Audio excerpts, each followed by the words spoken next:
ಉತ್ತರವನ್ನು ಒದಗಿಸಿದ್ದೀವಿ. ಸನ್ಮಾನ್ಯ ಅಧ್ಯಕ್ಷರೇ, ಉತ್ತರವನ್ನು ತುಂಬ ಸವಿಸ್ತಾರವಾಗಿ ಕೊಟ್ಟಿದ್ದಾರೆ.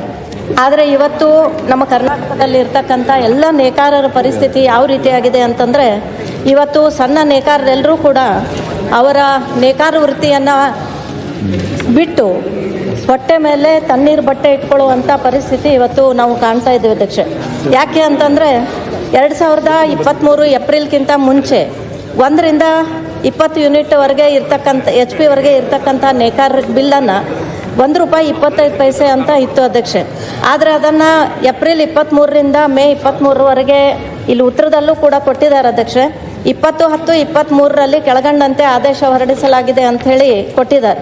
ರಾಜ್ಯ 80% ಸಣ್ಣ ಪ್ರಮಾಣದ ನೇಕಾರರಿಗೆ ಅನುಕೂಲವಾಗಿರೋದ್ರಿಂದ 10 HP-ವರೆಗೂ ವಿದ್ಯುತ್ ಸಂಪರ್ಕ ಮತ್ತು ಹೊಂದಿರುವಂಥ ನೇಕಾರರಿಗೆ ಆ ಒಂದು ಬಿಲ್ಲಿನ ಜೊತೆಗೆ energy charges, fixed charges, fuel adjustment charges ಮತ್ತು ಟ್ಯಾಕ್ಸ್ ಇದೆಲ್ಲ ಸೇರಿಸ್ಬಿಟ್ಟು ಇವತ್ತು 10ರಿಂದ 20 HP-ವರೆಗೆ ವಿದ್ಯುತ್ ಸಂಪರ್ಕ ಹೊಂದಿರುವಂಥ ಇವರಿಗೆ 1.25 ಘಟಕವೊಂದರಂತೆ ಮಾಸಿಕ ಬಿಲ್ಲನ್ನು ತಗೋತಾ ಇದ್ದೀವಿ ಅನ್ನುವಂಥ ಉತ್ತರ ಕೊಟ್ಟಿದ್ದಾರೆ ಅಧ್ಯಕ್ಷ. ಆದರೆ ಇವತ್ತು ರಿಯಲ್ ನಾವು ಅಲ್ಲಿ ನೋಡಿದಾಗ ಅಲ್ಲಿ ಇರ್ತಕ್ಕಂಥ 1.25 ಬದಲಾಗಿ 23 ಮೇದಿಂದ ಅದು ₹11 ಥರ ಈಗಾಗಲೇ ಶುಲ್ಕ ಅವರು ತಗೊಳ್ಳೋ ಅಂಥದ್ದನ್ನು ಮಾಡ್ತಾ ಇದ್ದಾರೆ ಅಧ್ಯಕ್ಷ. ಹಾಗಾಗಿ ಇವತ್ತು ನೇಕಾರರು ಅನೇಕ ಹೋರಾಟ ಮಾಡಿದರು. ಇಲ್ಲಿ ಆ ಉತ್ತರದಲ್ಲೂ ಕೂಡ ಕೊಟ್ಟಿದ್ದಾರೆ. ಯಾಕಂದರೆ ನೇಕಾರರು ವಿದ್ಯುತ್ ಸಹಾಯಧನ ಬದಲಾವಣೆ ಮಾಡಿ ಈ ಹಿಂದೆ ಇದ್ದಂತೆ ಸರ್ಕಾರದ ಆದೇಶ ಹೊರಡಿಸಲು ನಿರಂತರ ಒತ್ತಾಯಿಸಿದ ಹಿನ್ನೆಲೆಯಲ್ಲಿ ಸರ್ಕಾರ ನೇಕಾರರ ಸಮಸ್ಯೆಯನ್ನು ಮನಗಂಡು ಸರ್ಕಾರದ 25/9/24ರಲ್ಲಿ 10.1 HP-ಯಿಂದ 20 HP-ವರೆಗೆ ವಿದ್ಯುತ್ ಸಂಪರ್ಕ ಹೊಂದಿರುವ ಮತ್ತು ಪಡೆದ ಮಗ್ಗ ಮತ್ತು ಮಗ್ಗಪೂರ್ವಕ ಘಟಕಗಳಿಗೆ ಒಟ್ಟು ಯೂನಿಟ್ಗಳಿಗೆ ಪ್ರತಿ ಯೂನಿಟ್ಗೆ 1.25ರಂತೆ ಶುಲ್ಕವನ್ನು ಎಲ್ಲ ಚಾರ್ಜಸ್ ಭರಿಸಿ ಈ ಘಟಕದವರೇ ಭರಿಸಬೇಕು ಅಂಥೇಳಿ ಆದೇಶ ಮಾಡಲಾಗಿದೆ ಅನ್ನುವಂಥದ್ದನ್ನು ಹೇಳಿದ್ದಾರೆ ಅಧ್ಯಕ್ಷ. ಆದರೆ 1ರಿಂದ 20 HP-ವರೆಗೆ ಇರ್ತಕ್ಕಂಥ ಅತಿ ಬಡ ನೇಕಾರರಿದ್ದಾರೆ ಅಧ್ಯಕ್ಷ. ಅವರಿಗೆ 1.25 ಅಂತೆ ಅವರು ತುಂಬೋದಕ್ಕೆ ರೆಡಿ ಇದ್ದಾರೆ, ತುಂಬತಾನೆ ಬಂದಿದ್ದಾರೆ. ಆದರೂ ಕೂಡ ಇದರಲ್ಲಿ ಎಲ್ಲ ಟ್ಯಾಕ್ಸ್ ಮತ್ತು ದಂಡ ಹಾಕಿ ಈಗಾಗಲೇ ಇಡೀ ಕರ್ನಾಟಕ ನೋಡಿದರೆ 20 ಕೋಟಿ ಮತ್ತು ನನ್ನ ಕ್ಷೇತ್ರದಲ್ಲಿ ನೋಡಿದರೆ 10 ಕೋಟಿ ಈ ರೀತಿ ಒಂದು ಭಾರ ನೇಕಾರ ಮೇಲೆ ಆಗ್ತಾ ಇದೆ ಅಧ್ಯಕ್ಷ. ಮತ್ತು ಅದಕ್ಕೆ ನಾನು ಸಚಿವರಲ್ಲಿ ವಿನಂತಿ ಮಾಡ್ಕೋತಾ ಇದ್ದೇನೆ, ಇವರೆಲ್ಲರೂ ಬಡತನದ ನೇಕಾರರಿದ್ದಾರೆ ಮತ್ತು ಇದು ಬಿಲ್ ಕಟ್ಟಿಲ್ಲ ಅಂಥೇಳಿ ಹೆಸ್ಕಾಮ್ನವ್ರು ಬಂದು ಅವರು ಎಲೆಕ್ಟ್ರಿಸಿಟಿ ಕಟ್ ಮಾಡಿದ್ದಾರೆ ಅಧ್ಯಕ್ಷೆ. ಹಾಗಾಗಿ ನಾವು ಕೂಡ ಎಲ್ಲರಲ್ಲೂ ಅಧಿಕಾರಿಗಳಲ್ಲಿ ಮನವಿ ಮಾಡ್ಕೊಂಡಿದ್ದೀವಿ, ನೇಕಾರರಂತೂ ಗೋಳು ನೋಡೋಕ್ಕಾಗ್ತಾ ಇಲ್ಲ ಅಧ್ಯಕ್ಷ. ಹಾಗಾಗಿ ನಾನು ದಯವಿಟ್ಟು ಸಚಿವರಲ್ಲಿ ವಿನಂತಿ ಮಾಡ್ಕೋತಾ ಇದ್ದೇನೆ, ಈ ಒಂದು ಇಡೀ ಕರ್ನಾಟಕದ 20 ಕೋಟಿ ಇದು ನಿಮ್ಮ ಸರ್ಕಾರಕ್ಕೆ ಏನು ಭಾಳ ದೊಡ್ಡ ಅಮೌಂಟ್ ಅಲ್ಲ, ಅದನ್ನು ಮನ್ನಾ ಮಾಡಿ ಆ ಬಡ ನೇಕಾರರಿಗೆ ಒಂದು ಜೀವದಾನ ಕೊಡಬೇಕು ಅನ್ನುವಂಥ ಒಂದು ವಿನಂತಿಯನ್ನು ಮಾಡ್ತೇನೆ ಅಧ್ಯಕ್ಷ. ಹಾಗಾಗಿ ಸಚಿವರು ಇದಕ್ಕೆ ಸ್ಪಂದಿಸ್ತಾರೆ ಅಂತಕ್ಕಂಥ ಒಂದು ವಿಶ್ವಾಸವನ್ನು ವ್ಯಕ್ತಪಡಿಸಿ ಅವರನ್ನು ಸ್ಪಂದಿಸಬೇಕು ಅಂತ ತಮ್ಮ ಮೂಲಕ ಕೇಳ್ಕೊತಾ ಇದ್ದೇನೆ ಅಧ್ಯಕ್ಷ. ಸನ್ಮಾನ್ಯ ಅಧ್ಯಕ್ಷರೇ, ಚುನಾವಣೆಗಿಂತಲೂ ಪೂರ್ವದಲ್ಲಿ ಮಾನ್ಯ ಮುಖ್ಯಮಂತ್ರಿಗಳು ನಮ್ಮ ಮ್ಯಾನಿಫೆಸ್ಟೋನಲ್ಲೇ ಹೇಳಿದರು 1ರಿಂದ 10 HP-ವರೆಗೆ ನಾವು ನಮ್ಮ ಸರ್ಕಾರ ಬಂದ ಮೇಲೆ ಕೊಡ್ತೀವಿ ಅಂಥೇಳಿ. ಆದರೆ ಆ ಕೊಡ್ತಕ್ಕಂಥ ಆದೇಶ ಏನಾಗಿದೆ, ನವಂಬರ್ನಲ್ಲಿ ಆದೇಶ ಆಗಿದೆ. ಆ ಮೇಕ್ಕಿಂತಲೂ ಪೂರ್ವದಿಂದ ಮತ್ತು ನವಂಬರ್ವರೆಗೆ ಇರ್ತಕ್ಕಂಥ ಜನರೇನಿದ್ದಾರೆ ಆ ಬಿಲ್ಲನ್ನು ಅವರೇ ಭರಿಸ್ಬೇಕು. ಕೇವಲ 20 ಅಥವಾ 30 ಕೋಟಿ ಅಷ್ಟೇ ಅಲ್ಲ ಮೇಡಮ್, 120 ಕೋಟಿ ಮನ್ನಾ ಮಾಡ್ತಾ ಇದ್ದೀವಿ ನಮ್ಮ ಸರ್ಕಾರದಿಂದ 1ರಿಂದ 10 HP-ವರೆಗೆ. ಪುನಃ 1ರಿಂದ 10 HP ಆದಮೇಲೆ 10ರಿಂದ 20 HP ಅವರು ಕೂಡ ಬಂದರು. ಅವರಿಗೂ ಕೂಡ ನಾವು ₹1.25 ಮಾತ್ರ ಚಾರ್ಜ್ ಮಾಡ್ತಾ ಇದ್ದೀವಿ.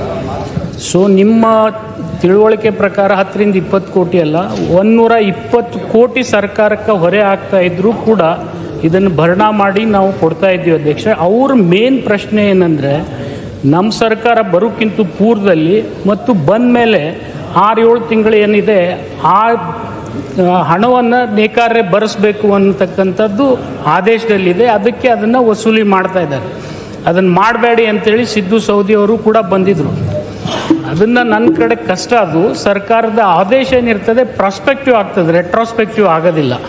ಹಿಂದಿನಿಂದ ಎಲ್ಲ ಸೇರಿಸಿ ಮಾಡೋಕ್ಕಾಗಲ್ಲ. ಯಾವ ದೇಶನಿಂದ ಯಾವ ತಾರೀಕಿನಿಂದ ಆದೇಶ ಮಾಡಿರ್ತೀವೋ ಅಲ್ಲಿಂದ ಮಾತ್ರ ಅದು ಜಾರಿಗೆ ಬರ್ತದೆ. ಆ ಹಿನ್ನೆಲೆಯಲ್ಲಿ ಇದು ಕಷ್ಟ ಆಗ್ತದೆ ಹಿಂದಿಂದ ನನಗೆ ಮನ್ನಾ ಮಾಡಿಸೋದು. ಆದರೂ ಕೂಡ ನೀವೇನಾದರೂ ನೀವು ಮನವಿ ಮಾಡ್ತಾ ಇದ್ದೀರಿ, ಅದನ್ನು ಪರಿಶೀಲನೆ ಮಾಡಿ ಅಂತೇಳಿ ಖಂಡಿತ ನಾನು ಪರಿಶೀಲನೆ ಮಾಡಿ. ಸನ್ಮಾನ್ಯ ಅಧ್ಯಕ್ಷ, ಈಗಾಗಲೇ 120 ಕೋಟಿಗಿಂತ ಜಾಸ್ತಿ ಮನ್ನಾ ಮಾಡ್ತಾ ಇದ್ದೀವಿ ಅಂತಕ್ಕಂಥದ್ದು ಹೇಳಿದ್ರು, ಅದನ್ನು ಸ್ವಾಗತ ಮಾಡ್ತೇವೆ. ಆದಷ್ಟು ಬೇಗ ಮಾಡ್ರಿ ಅಂತ ಕೇಳ್ಕೊತಾ ಇದ್ದೀವಿ ಅಧ್ಯಕ್ಷ. ಆದ್ರೆ ಇವತ್ತು ನಮ್ಮ ನೇಕಾರರೆಲ್ಲರೂ ಕೂಡ ₹1.25 ರೆಗ್ಯುಲರ್ ಆಗಿ ಕಟ್ತಾ ಬಂದಿದ್ದಾರೆ. ನಡುಗಡೆ ಏನು ಒಂದು 7-8 ತಿಂಗಳು ಡಿಲೇ ಆಗಿತ್ತು, ಅದರಿಂದ ಇವತ್ತು ಅವ್ರ ಲೈಟ್ ಕನೆಕ್ಷನ್ ಕಿತ್ತಿರೋದ್ರಿಂದ ಅವ್ರ ಜೀವಕ್ಕೆ ಎಷ್ಟು ಅಪಾಯ ಆಗ್ತಾ ಇದೆ. ಇವತ್ತು ಸುಸೈಡ್ ಮಾಡ್ಕೊಳ್ಳುವಂಥ ಪರಿಸ್ಥಿತಿ ಆ ನೇಕಾರರದಿದೆ ಅಧ್ಯಕ್ಷ. ದಯವಿಟ್ಟು ನೀವು ದೊಡ್ಡ ಮನಸ್ಸು ಮಾಡಿ ಅದನ್ನು ಕೂಡ ಆ ಹೊರೆನೂ ನೀವು ತಗೊಂಡು ಸರ್ಕಾರ ಅದನ್ನು ಮನ್ನಾ ಮಾಡಿದರೆ ನಮ್ಮ ರಾಜ್ಯದ ಎಲ್ಲ ನೇಕಾರರು ಕೂಡ ನಿಮಗೆ ಅಭಿನಂದನೆ ಸಲ್ಲಿಸ್ತಾರೆ. ಸಿದ್ದು ಅನ್ನೋರ್ಗೂ ಈ ಪ್ರಾಬ್ಲಮ್ ಗೊತ್ತು. ಹಾಗಾಗಿ ನಾವು ಕೇಳ್ಕೊಳ್ಳೋದೇನು ಅಂತಂದ್ರೆ ಅದನ್ನು ಕೂಡ ಕನ್ಸಿಡರ್ ಮಾಡ್ರಿ ಅಂತ ಕೇಳ್ಕೊತೇವೆ. ಜಗಳಕ್ಕೆ ನಿಂತು ಬಿಡ್ತಾರೆ, ಹಂಗಾಗೋದಿಲ್ಲ ಅದು. ಅಲ್ಲ, ಸ್ವಲ್ಪ ನೀವು ಕುತ್ಕೊಳ್ಳಿ ಸರ್, ತಮ್ದಲ್ಲ ಅವ್ರದ್ದೇ ಇದೆ, ನಿಮ್ದು ಇದು ಇದೆ ಅನ್ನೋದು ನನಗೆ ಗೊತ್ತಿದೆ. ನಾನೇನು ಹೇಳ್ತಾ ಇದ್ದೀನಿ, ಯಾವುದೇ ಆದೇಶ ಆದರೆ ಅವತ್ತಿನಿಂದ ಮಾತ್ರ ಆಗ್ತದೆ, ಅದು ಹಿಂದಿನ ನಾವು ಮಾಡೋಕ್ಕಾಗೋದಿಲ್ಲ. ಅದನ್ನೇ ಅವ್ರದ್ದು ವಾದ ಇದೆ. ಅದು 7 ತಿಂಗಳ ಗ್ಯಾಪ್ ಏನಿದೆ ಅದನ್ನು ದಂಡ ಮತ್ತು ಕೊಡಬೇಕಾದಂಥ ಬಿಲ್ಲು ಕೂಡ ಸೇರಿಸಿ ವಸೂಲಿ ಮಾಡ್ತಾ ಇದ್ದಾರೆ ಅಂತೇಳಿ. ಆದರೆ ಅರ್ಧದಷ್ಟು ಜನ ಈಗಾಗಲೇ ತುಂಬಿಟ್ಟಿದ್ದಾರೆ, ಅದು ಸಿದ್ದು ಅವ್ರಿಗೂ ಗೊತ್ತಿದೆ. ತುಂಬಿಟ್ಟಿದ್ದಾರೆ ಕೆಲವೊಬ್ಬರು ಮಾತ್ರ ತುಂಬಿಲ್ಲ. ಆದರೂ ಕೂಡ ನಾನೇನು ಹೇಳ್ತಾ ಇದ್ದೀನಿ, ನಾವು ಇನ್ನೊಮ್ಮೆ ಸೇರಿ ಮುಖ್ಯಮಂತ್ರಿಗಳಿಗೆ ಹೋಗ್ಬೇಕಾದ್ರೆ ಒತ್ತಾಯ ಮಾಡೋಣ. ಯಾಕಂದರೆ ಆರ್ಥಿಕ ಇಲಾಖೆ ಅವ್ರು ನಿರ್ವಹಣೆ ಮಾಡ್ತಾರೆ, ನಾನು ಜವಾಬ್ದಾರಿ ತಗೊಳಕ್ ಬರೋದಿಲ್ಲ. ಖಂಡಿತ ನಾನು ಪ್ರಯತ್ನ ಮಾಡ್ತೀನಿ. ಅಧ್ಯಕ್ಷ, ತಾವು ಸೀನಿಯರ್ ಮಂತ್ರಿ ಇದ್ರಿ, ತಾವು ಹೇಳಿದ್ರೆ ಮುಖ್ಯಮಂತ್ರಿ ಕೇಳ್ತಾರ. ರಿಕ್ವೆಸ್ಟ್ ಮಾಡಿದ್ರೆ ಮುಖ್ಯಮಂತ್ರಿ 100% ಹೋಗ್ತಾರ. ನಿಮ್ಮನ್ನೇ ಕರ್ಕೊಂಡು 100 ಹೋಗ್ತಾರ, ನಮ್ಮ ಭರೋಸಾ ಇದೆ. ತಾವು ಕನ್ವಿನ್ಸ್ ಮಾಡಬೇಕು ಅಷ್ಟೇ. ಅಧ್ಯಕ್ಷರೇ, ಅಧ್ಯಕ್ಷರೇ, ತಾವು ಕನ್ವಿನ್ಸ್ ಮಾಡಿದ್ರೆ ಕೆಲಸ ಆಗುತ್ತೆ. ನಿಜವಾಗಿ ಎಲ್ಲರಿಗೆ ತೊಂದರೆ ಆಗ್ತಾ ಇದೆ. ಹಿಂದಿನ ಸರ್ಕಾರ ಇವರಿಗೆ ಯಾವುದೇ 1 ರಿಂದ 10 HP ಅವರಿಗೆ ರಿಯಾಯಿತಿ ಕೊಡಲಿಲ್ಲ. ನಮ್ಮ ಸರ್ಕಾರ ಪ್ರಣಾಳಿಕೆಯಲ್ಲಿ ಘೋಷಣೆ ಮಾಡಿರೋದ್ರಿಂದ ಮಾನ್ಯ ಮುಖ್ಯಮಂತ್ರಿಗಳ ಗಮನಕ್ಕೆ ತಂದ ಮೇಲೆ 1 ರಿಂದ 10 HP ಅವರಿಗೆ ಫ್ರೀನೇ ಕೊಟ್ವಿ. ಫಿಕ್ಸ್ ಚಾರ್ಜಸ್ಸು, ಲೈನ್ ಚಾರ್ಜಸ್ ಮಾತ್ರ ಅವ್ರು ಕೊಡಲೇಬೇಕು. ಆ ಆದೇಶದಲ್ಲಿ ಅದು ಇದೆ. ಅದನ್ನು ಅವ್ರ ಪ್ರಶ್ನೆ ಇತ್ತು, ಇರಲಿ. ಬಟ್ ಅದಕ್ಕೆ 1 ರಿಂದ 10 HP ಕೊಟ್ಟ ಮೇಲೆ 10 ರಿಂದ 20 HP ಕೊಡೋಂದ್ರು, ಅದಕ್ಕೂ ಕೂಡ ₹1.25 ಕೊಟ್ಟಿದ್ದೀವಿ. ಎಲ್ಲ ಹೊರೆ ಸೇರಿ 120 ರಿಂದ 130 ಕೋಟಿ ಬರ್ತಾ ಇದೆ. ಇನ್ನು ಕೆಲವೊಬ್ರು ಏನು ಏಪ್ರಿಲ್ನಿಂದ ನವೆಂಬರ್ ಅವರಿಗೆ ಎಷ್ಟು ಜನ ಉಳಿದಿದ್ದಾರೆ ಅದನ್ನಷ್ಟು ಮನ್ನಾ ಮಾಡಿಸಿ ಅಂತ ಇದ್ದಾರೆ. ಅದನ್ನ ನಾನು ಪ್ರಯತ್ನ ಮಾಡ್ತೇವೆ ಅಂತ ಹೇಳಿದ್ದಾರೆ. ರೈಟ್. ಅಲ್ಲ, ಮನೆ ಅಧ್ಯಕ್ಷರೇ ಕೊಡ್ರಿ. ಈಗ 2.5 ವರ್ಷ ಮೇಲ್ಪಟ್ಟ ಆಯ್ತು. ಅವ್ರು ನಿರಂತರ ಉದ್ಯೋಗ ಬಿಟ್ಟು ತಿರುಗಾಡತಾರ. ಅವರಲ್ಲಿ ಹೋಗಿದ್ರೆ ಮನೆಗೆ, ಬಿಜಾಪುರಕ್ಕೂ ಅವ್ರ ಮನೆಗೆ ಹೋಗಿ ಬಂದಾರ, ಅವ್ರು ಕೂಡ ಮೀಟಿಂಗ್ ಮಾಡಿ ಬಂದಾರ. ಅಲ್ಲಲ್ರಿ, ನಾನು ಹೇಳ್ತೀನಿ, ನಮ್ ಇದ್ದರೇ ಕೇಳ್ರಿ, ಅವ್ರು ಪಾಪ ಬಡವರು, ಅವ್ರಿಗೇನೋ ಬದುಕಲಾಕ ಆಗಲ್ಲ. ಮಂತ್ರಿ ಬಂದಾರ ನೋಡ್ರಿ, 1 ಮೀಟ್ರ್ ಮೇಡಮ್. ನಮ್ದೇನ ವಿಚಾರ ಐತೆ ಅಂದ್ರೆ, ಬರೇ ಹಿಂದಿನ ಗೌರ್ಮೆಂಟ್ ಮಾಡಬೇಡ್ರಿ ದಯಮಾಡಿ. ನೀವೇನು ಆಶ್ವಾಸನೆ ಕೊಟ್ಟಿದ್ದಿರಲ್ಲ, ನಾವು ಅಧಿಕಾರ ವಹಿಸ್ಕೊಂಡ ತಕ್ಷಣ ನಾವು 10 HP 20 HP ವರೆಗೆ ಮನ್ನಾ ಮಾಡ್ತೀವತ್ತ ಹೇಳಿದಿರ್ತಾವ. ಕೊಟ್ಟಿದ್ರೊಳಗಿಂದ 6 ತಿಂಗಳು ಉಳಿದದ. 1 ನಿಮಿಷ ಇದ್ದೋಣ, 1 ನಿಮಿಷ. ಪ್ರಣಾಳಿಕೆ ಒಳಗೆ ನಾವು ಘೋಷಣೆ ಮಾಡ್ತೀವಿ ತತ್ಕ್ಷಣ ಅಂತ ಬರೀದಿಲ್ಲ. ನಿಮ್ಮ ಪ್ರಣಾಳಿಕೆನೂ ಹಂಗೆ ಇರ್ತದೆ, ನನ್ನ ಪ್ರಣಾಳಿಕೆನೂ ಹಂಗೆ ಇರ್ತದೆ. ಆದರೆ ನಾನೇನು ಹೇಳ್ತಾ ಇದ್ದೀನಿ, ನಾವು ಇಂಪ್ಲಿಮೆಂಟ್ ಮಾಡಬೇಕಾಗಿದ್ದು 1-5-6 ತಿಂಗಳ ನಂತರ ಮಾಡಿದ್ದೀವಿ. ಅದು ಪ್ರಾಸ್ಪೆಕ್ಟಿವ್ ಆಗ್ತದೆ, ರೆಟ್ರೋಸ್ಪೆಕ್ಟಿವ್ ಆಗೋದಿಲ್ಲ. ಆದರೂ ನಾನೇನು ಹೇಳ್ತಾ ಇದ್ದೀನಿ, ನಿಮ್ಮ ಸರ್ಕಾರ ಮಾಡದೇ ಇರೋ ಕೆಲಸ ನಾವು ಮಾಡಿದ್ದೀವಿ. ನೀವು ನಮ್ಗೆ ಶಬಾಷ್ಗಿರಿ ಕೊಡಬೇಡಿ. 6 ತಿಂಗಳದ್ದು ಏನದ ಅದು ಬಿಡಿಸೋದಿದೆಯಲ್ಲ, ನೀವು ಸೇರಿ ಪ್ರಯತ್ನ ಮಾಡೋಣ. ದಯಮಾಡಿ ಮುಖ್ಯಮಂತ್ರಿ ಅವರು ಬಂದಾರ, ಬಂದ್ರೆ ಆಯ್ತಲ್ಲ, ಅವರು ಬಂದಾರ. ನೀವು ಅವ್ರಿಗೆ ಹೇಳ್ರಿ, ನಾವು ವಿನಂತಿ ಮಾಡ್ಕೋತೀವಿ. ನೀವೇ ಅವ್ರಿಗೆ ತುಂಬಲಾಕ ಸಾಧ್ಯ ಇಲ್ಲ ರೀ ಸರ್. ಉದ್ಯೋಗ ಬಂದಾಗತ್ತೆ ಅವ್ರದ್ದು. ಅರ್ಥ ಮಾಡ್ಕೊಳ್ಳಿ. ಬಿಜೆಪಿ ಸರ್ಕಾರ ಏನ್ ರಿಯಾಯಿತಿ ವಿದ್ಯುತ್ ಕೊಡ್ಲಾಕ್ ಪ್ರಾರಂಭ ಮಾಡಿದ್ದ ಯಡಿಯೂರಪ್ಪ ಬಿಜೆಪಿ ಸರ್ಕಾರ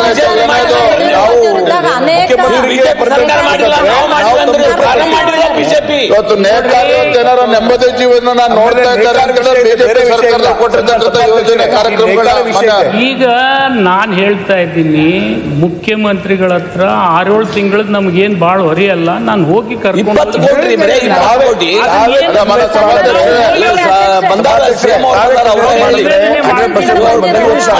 ನಾನು ಖಂಡಿತ ಅವ್ರ ಜೊತೆ ನೀವೇನು ಒಂದು ತಾವೇ ಕನ್ವಿನ್ಸ್ ಮಾಡಿದ್ರೆ ಮುಖ್ಯಮಂತ್ರಿ 100% ಒಪ್ತಾರೆ. ಕರೆಂಟ್ ಬಿಲ್ 5-6 ತಿಂಗಳದ್ ನಮ್ ನಾವು ಸರ್ಕಾರ ಕನ್ವಿನ್ಸ್ ಮಾಡ್ಬೇಕು ಒಂದ್ ಅಷ್ಟೇ. ನಿಮಿಷ ನಿಂದು 5-6 ತಿಂಗಳ ಹಿಂದೆ ನಾವು ಪ್ರಣಾಳಿಕೆಯಲ್ಲಿ 1ರಿಂದ 10 HP ವರೆಗೆ ಫ್ರೀ ಕೊಡ್ತೀವಿ ಅಂತಿದ್ವಲ್ಲ ನಮ್ಮ ಪ್ರಣಾಳಿಕೆಯಲ್ಲಿ, ಅದು ಕೊಟ್ಟಿದ್ದೀವಿ ಸರ್.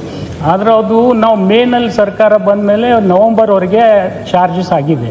ಆ ನವೆಂಬರ್ದಲ್ಲಿ ಮೇ ಟು ನವೆಂಬರ್ ಎಷ್ಟು ಒಂದು 4-5 ತಿಂಗಳದಿದೆ, ಅದನ್ನ ಬಿಟ್ಕೊಡಿ ಅಂತ ಹೇಳ್ತಾರೆ. ಮನೆ ಸಭಾಧ್ಯಕ್ಷರೇ ಹೇಳಿದ್ದೀನಿ, ಮುಖ್ಯಮಂತ್ರಿ ಆದ್ರೆ ಓಕೆ. ಸಮಸ್ಯೆ ಬಗ್ಗೆ ಇರ್ಬೇಕು, ಇದ್ರಾಗ ರಾಜಕಾರಣ ಮಾಡ್ಬಾರ್ದು. ರಾಜಕಾರಣ